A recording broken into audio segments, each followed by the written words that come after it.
Bonjour, voici un petit exemple ici dans lequel nous allons calculer le taux moyen d'augmentation des prix à la consommation sur 6 mois.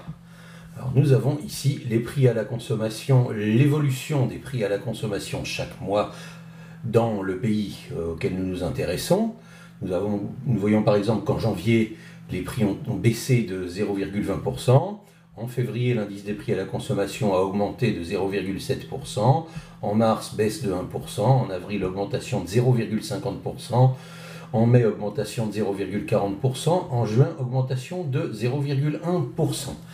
Donc nous devons calculer le taux moyen d'augmentation ou de baisse, si jamais c'est une baisse, chaque mois. Pour ce faire, il faut passer au coefficient multiplicateur, calculer le coefficient multiplicateur de chacune de ces hausses ou de ces baisses, et multiplier tous les coefficients multiplicateurs pour obtenir le coefficient multiplicateur global, et ensuite prendre la racine du coefficient multiplicateur global. Alors pour faire ça plus simplement et plus rapidement, j'ai recopié dans un tableau Excel que voici les données de l'énoncé. Vous reconnaissez chaque mois ici avec le pourcentage de hausse ou de baisse des prix à la consommation par mois. Et je dois calculer le coefficient multiplicateur qui correspond à chaque pourcentage.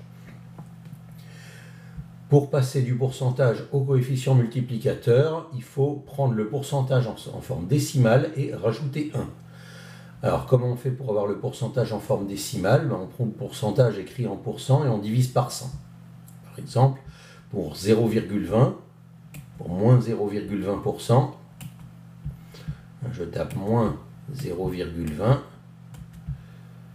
divisé par 100.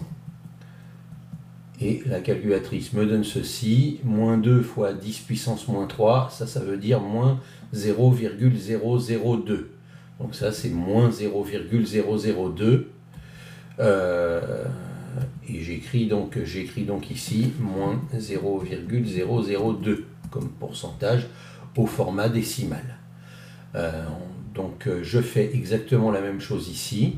Attention, il ne faut pas confondre 0,20%, qui est tout petit, qui est moins que 1%, avec 20%. Ça c'est une erreur que souvent on fait. Et on fait exactement la même chose.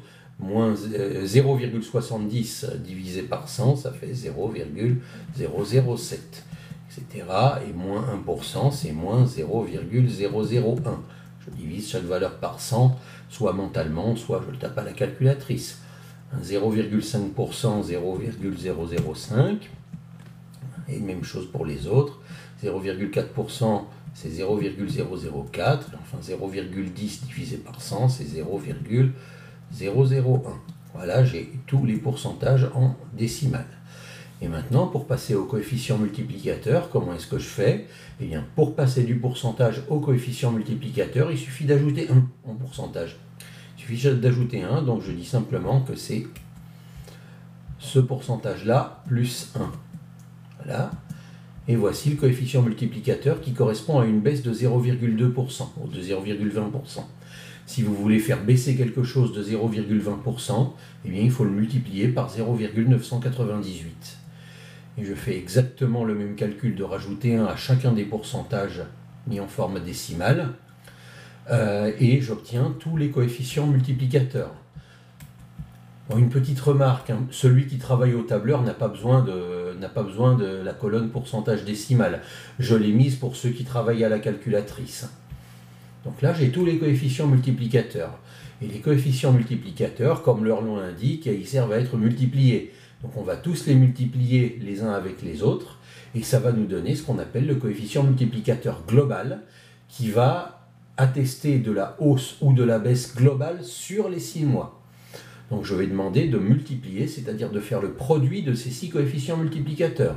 Bon, à la calculatrice, vous faites 0,998 multiplié par voilà, 1,007 multiplié par 0,999 multiplié par etc. Vous appuyez sur Entrée, vous avez le résultat. Je vais aller un petit peu plus vite au tableur, je vais mettre égal produit, le résultat de la multiplication. Entre parenthèses, je sélectionne tous les nombres et le tableur va me multiplier tous ces nombres-là. Et voici le coefficient multiplicateur global. Donc l'indice des prix à la consommation sur les 6 mois de janvier à juin a été multiplié par ce nombre-là. Ensuite, pour trouver le taux moyen, il faut que je trouve le coefficient multiplicateur moyen. Coefficient multiplicateur moyen. CMG, c'est coefficient multiplicateur global. Ça vous comprenez peut-être mieux. Alors le coefficient multiplicateur moyen, c'est la racine du coefficient multiplicateur global. C'est-à-dire qu'il faut prendre la racine, attention, la racine de l'ordre du nombre d'évolutions. Ici, j'ai combien d'évolutions? Une baisse, une hausse, une baisse, une hausse, une hausse, une hausse. En tout, ici, j'ai 6 évolutions. Je compte les hausses et les baisses. J'ai 6 évolutions ici. Donc, je vais devoir prendre la racine sixième du coefficient multiplicateur global. Si je n'avais que 2 évolutions, j'aurais pris la racine carrée. Si je n'en avais que 3, j'aurais pris la racine cubique. Là, j'ai 6 évolutions. Je prends la racine sixième du coefficient multiplicateur global. Et ça va me donner le coefficient multiplicateur moyen. Je vais le montrer à la calculatrice, comment on fait. Où est la fonction racine sixième à la calculatrice, si elle veut bien s'ouvrir. Je vais effacer ça. Donc, racine sixième, là, ici sur ma calculatrice, j'ai la touche racine avec un X. Donc, je fais Shift racine avec un X. Attendez. Excusez-moi, je vais recommencer la racine sixième parce que j'ai paramétré ma calculatrice pour que ce soit plus clair. Donc j'ai racine sixième, il faut prendre l'option racine avec un X ici, je tape sur Shift, racine avec un X, et si je me suis bien mis en mode maths, ça me met le symbole de racine carrée, et je mets un petit 6 au-dessus pour dire que je prends la racine sixième, c'est pas racine carrée, c'est racine tout court. Je fais un petit 6 au-dessus pour dire que je prends la racine sixième, comme j'ai 6 hausses et baisses. Et je fais flèche à droite et sous la racine, je mets le coefficient multiplicateur global, j'ai qu'à le recopier, 1,01, 40, 4, 996, voilà, je ne me suis pas trompé, non, ça va. Donc voilà, le coefficient multiplicateur moyen, c'est celui-là. Voilà, 1,002, etc. Bon, au tableur, pour avoir une racine sixième, il faut prendre le coefficient multiplicateur global et l'élever à la puissance 1 sur 6. Alors puissance, c'est la touche petit chapeau, 1 sur 6. Voilà. Ça me donne, bien évidemment, vous pouvez comparer, le même résultat. Peu importe que vous le fassiez à la calculatrice ou au tableur. Voilà le coefficient multiplicateur moyen.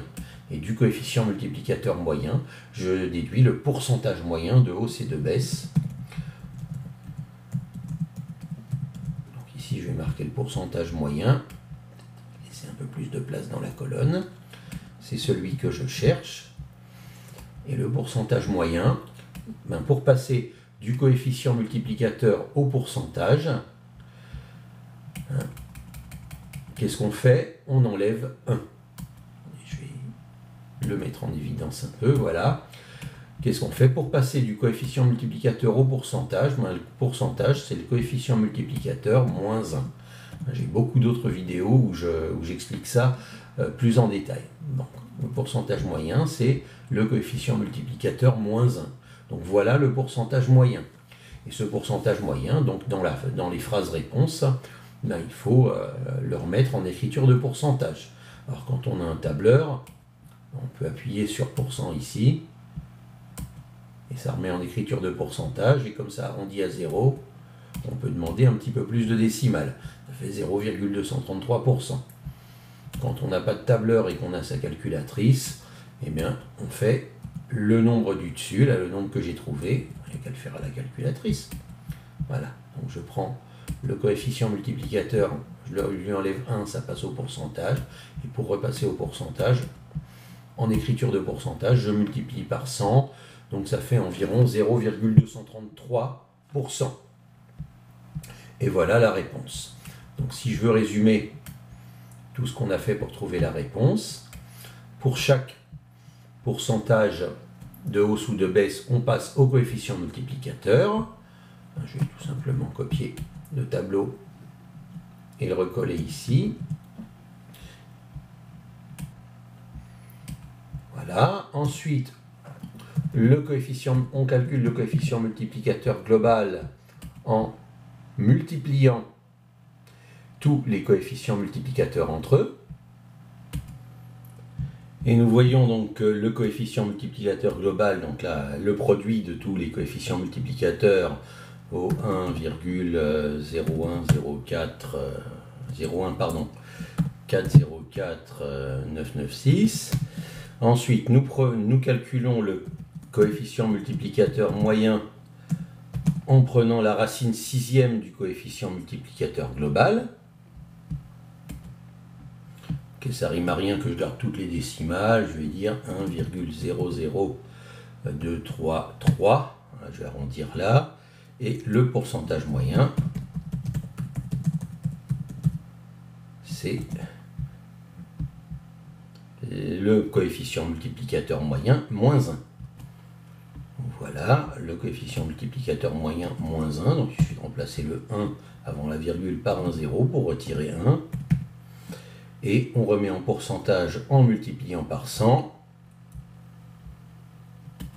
C'est donc à peu près égal, oui, bon, il est là, c'est donc à peu près égal à 0,233%. Voilà pourquoi je peux dire que l'indice des prix à la consommation a augmenté en moyenne de 0,233% par mois. Et voilà un exemple de calcul de taux moyen d'évolution par mois.